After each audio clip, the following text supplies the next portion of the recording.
ಬಿಹಾರ ವಿಧಾನಸಭೆ ಚುನಾವಣೆಗೆ ಇಂಡಿಯಾ ಮೈತ್ರಿಕೂಟ ಆರ್ಜೆಡಿ ನಾಯಕ ಮತ್ತು ಬಿಹಾರದ ಮಾಜಿ ಉಪಮುಖ್ಯಮಂತ್ರಿ ತೇಜಸ್ವಿ ಯಾದವ್ ಅವರನ್ನ ತನ್ನ ಮುಖ್ಯಮಂತ್ರಿ ಅಭ್ಯರ್ಥಿಯನ್ನಾಗಿ ಘೋಷಣೆ ಮಾಡಿದೆ. ಗುರುವಾರ ಮೈತ್ರಿಕೂಟದ ಎಲ್ಲ ಪಕ್ಷಗಳ ಸದಸ್ಯರು ಪಾಲ್ಗೊಂಡಿದ್ದ ಪತ್ರಿಕಾಗೋಷ್ಠಿಯಲ್ಲಿ ಈ ಘೋಷಣೆ ಮಾಡಲಾಗಿದೆ.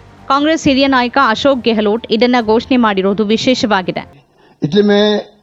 ये कह सकता हूं खड़गे साहब, राहुल गांधी जी और तमाम जो साथी बैठे हमारे, इन सब की राय लेकर के हम लोगों ने तय किया है इस चुनाव में अगले मुख्यमंत्री चेहरे के रूप में तेजस्वी यादव जी को हम लोग सपोर्ट करते हैं. ರಾಹುಲ್ ಗಾಂಧಿ ಮತ್ತು ಮಲ್ಲಿಕಾರ್ಜುನ್ ಖರ್ಗೆ ಈ ನಿರ್ಧಾರವನ್ನು ಬೆಂಬಲಿಸಿರುವುದಾಗಿ ಗೆಹ್ಲೋಟ್ ಹೇಳಿದ್ದಾರೆ. ಬುಧವಾರ ಲಾಲು ಪ್ರಸಾದ್ ಯಾದವ್ ಮತ್ತು ತೇಜಸ್ವಿ ಯಾದವ್ ಅವರೊಂದಿಗೆ ಅಶೋಕ್ ಗೆಹ್ಲೋಟ್ ನಡೆಸಿದ ರಹಸ್ಯ ಸಭೆಯ ಬಳಿಕ ಈ ನಿರ್ಧಾರ ಹೊರಬಿದ್ದಿದೆ. ಮಹಾಮೈತ್ರಿಕೂಟದೊಳಗೆ ಭಿನ್ನಾಭಿಪ್ರಾಯ ತಲೆದೋರಿದೆ ಅಂತ ಹೇಳಲಾಗ್ತಿದ್ದ ಹೊತ್ತಲ್ಲೇ ಈ ನಿರ್ಧಾರ ಹೊರಬಿದ್ದಿರೋದು ಮಹತ್ವದ ಬೆಳವಣಿಗೆಯಾಗಿದೆ. ಬಿಹಾರದಲ್ಲಿ 11 ಸ್ಥಾನಗಳಲ್ಲಿ ಮಹಾಮೈತ್ರಿಕೂಟದ ಅಭ್ಯರ್ಥಿಗಳೇ ಪರಸ್ಪರ ವಿರುದ್ಧವಾಗಿ ಸ್ಪರ್ಧೆ ಮಾಡ್ತಿರೋದು ಚರ್ಚೆಯಾಗ್ತಿರುವ ಹೊತ್ತಲ್ಲಿ ಈ ನಿರ್ಧಾರ ಪ್ರಕಟವಾಗಿರೋದು ಮೈತ್ರಿಯೊಳಗೆ ಇದು ಭಿನ್ನಮತದ ವಿಷಯವಾಗಿಲ್ಲ ಅನ್ನೋದನ್ನು ಸೂಚಿಸಿದೆ.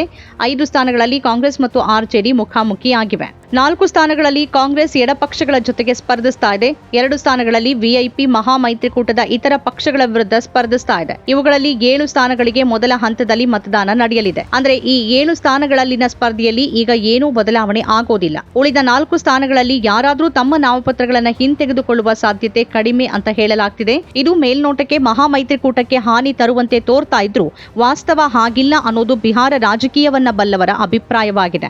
ಇದೊಂದು ಬಗೆಯಲ್ಲಿ ಬಿಕ್ಕಟ್ಟಿನ ನಡುವೆಯೇ ಅವಕಾಶ ಗಳಿಸುವ ತಂತ್ರದಂತಿದೆ. ಸಾಮಾಜಿಕ ಸಮೀಕರಣಗಳು ಹೇಗಿದೆ ಅಂತಂದ್ರೆ, ಮಹಾಮೈತ್ರಿಕೂಟದ 2 ಅಭ್ಯರ್ಥಿಗಳು ಕಣದಲ್ಲಿದ್ರೂ ಮಹಾಮೈತ್ರಿಕೂಟದ ಅಭ್ಯರ್ಥಿಗೆ ಗೆಲುವಿನ ಪ್ರಬಲ ಅವಕಾಶವಿದೆ ಅಂತ ಹೇಳಲಾಗ್ತಿದೆ.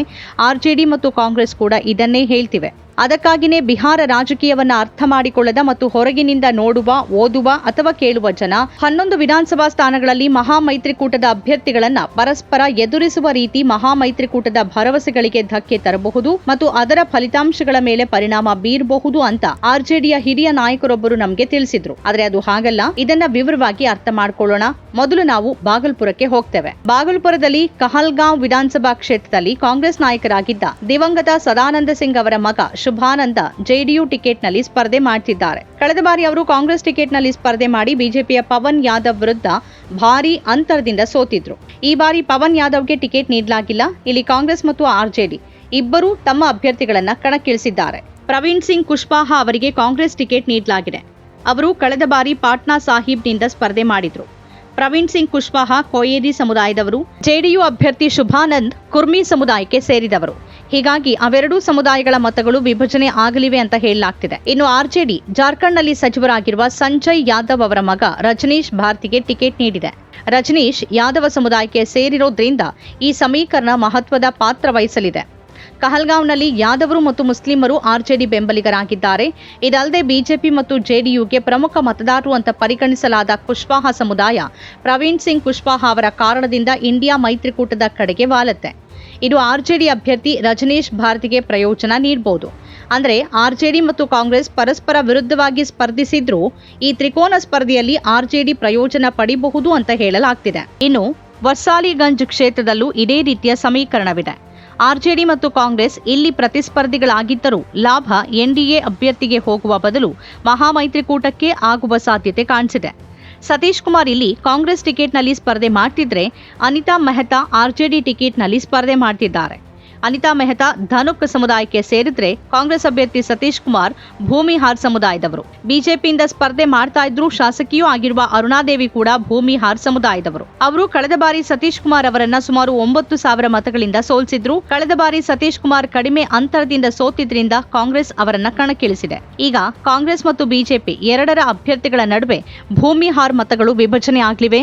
ಹಾಗಾಗಿ ಇಲ್ಲಿಯೂ ಮಹಾಮೈತ್ರಿಕೂಟದ ಒಬ್ಬರು ಗೆಲ್ಲುವ ಸಾಧ್ಯತೆಯೇ ಹೆಚ್ಚು ಎನ್ನಲಾಗಿದೆ. ಪಶ್ಚಿಮ ಚಂಪಾರಣ್ನ ನರಕಟಿಯಾಗಂಜ್ ಕ್ಷೇತ್ರದಲ್ಲಿ ಬಿಹಾರದ ಮಾಜಿ ಮುಖ್ಯಮಂತ್ರಿ ಮತ್ತು ಮಾಜಿ ಕೇಂದ್ರ ರೈಲ್ವೆ ಸಚಿವ ಕೇದಾರ್ ಪಾಂಡೆ ಅವರ ಮೊಮ್ಮಗ ಶಾಶ್ವತ್ ಕಾಂಗ್ರೆಸ್ ಟಿಕೆಟ್ನಲ್ಲಿ ಸ್ಪರ್ಧೆ ಮಾಡ್ತಿದ್ದಾರೆ. ಸಂಜಯ್ ಪಾಂಡೆ ಬಿಜೆಪಿಯಿಂದ ಸ್ಪರ್ಧಿಸುತ್ತಿದ್ದಾರೆ.